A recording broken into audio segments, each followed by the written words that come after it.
Today, more on the controversy involving student government. That's all coming up right here on Spinnaker News.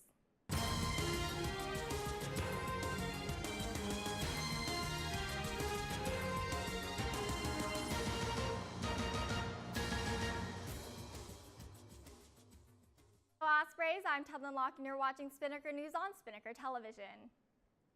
Today's top story, the plot thickens in student government.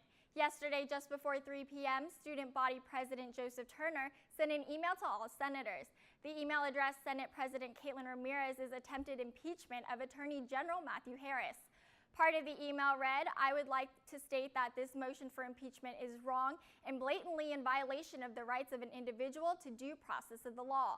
Holding an impeachment hearing for an individual without that individual having been found guilty of any violations is inappropriate. Doing so would imply guilt when none had been determined and would be a brash emotional decision. Impeachment is a corrective measure and not a process through which guilt is established." Turner went on to say, "The Senate as a whole and you as individuals have done nothing wrong. All of this rests squarely on the shoulders of the Senate President, and it is wrong for her to constantly drag you all into this." Caitlin Ramirez also sent out an email to all senators this morning at 1:18 a.m. She continually stated that all of this is a personal attack against her. She also brought up multiple times that she doesn't know Joseph Turner or Matthew Harris personally. She said, "I have never had anything bad or negative happen between Joe, Matt, or I, so I'm trying to understand the reason for this personal attack against me." She also explained her reasoning behind attempting to impeach Harris. She said that Harris tried to illegally create a new volunteer position of Lieutenant Attorney General.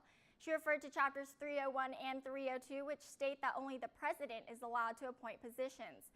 Turner claimed in his email that he was the one who appointed the Lieutenant Attorney General. Both of these emails are lengthy, so if you want to read them in full, you can find them on unspinnaker.com.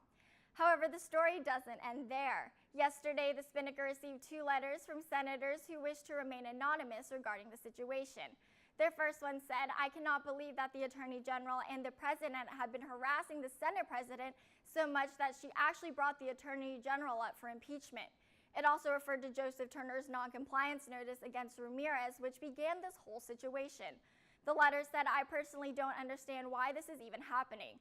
Records have been updated faster and made clearer during Caitlin's time as Senate President." The second letter was similar to the first one, but it ended by stating, "Student government is democracy for the students. It is beginning to look more and more like a dictatorship from where I sit.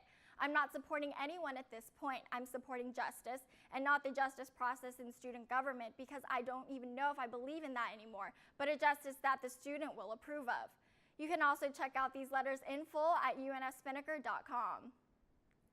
Looks like temperatures are going to be warming up this afternoon, so for your weather, here's Heidi Andrada.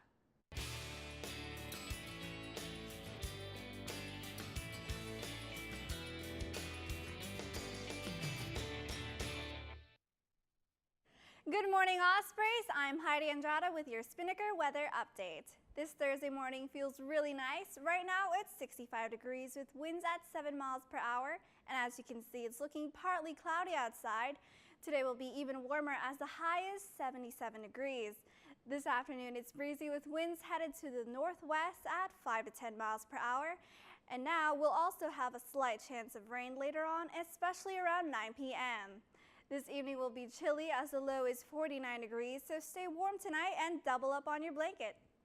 Now for our waves today, according to surfline.com, there will be light winds and fair conditions with swells at 1 to 2 feet, which is knee to thigh high. That's it for your Spinnaker weather update. Now let's see what's coming up in our 3-day forecast.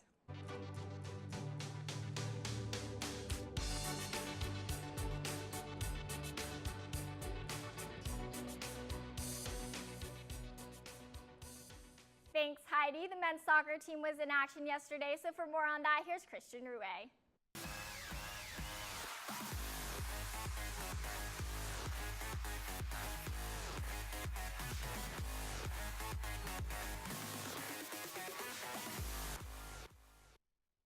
Hey Ospreys, I'm Christian Rouet here with your Spinnaker Sports Report. The UNF men's soccer team advanced to the ASUN soccer semifinals thanks to a 5-0 victory over USC Upstate.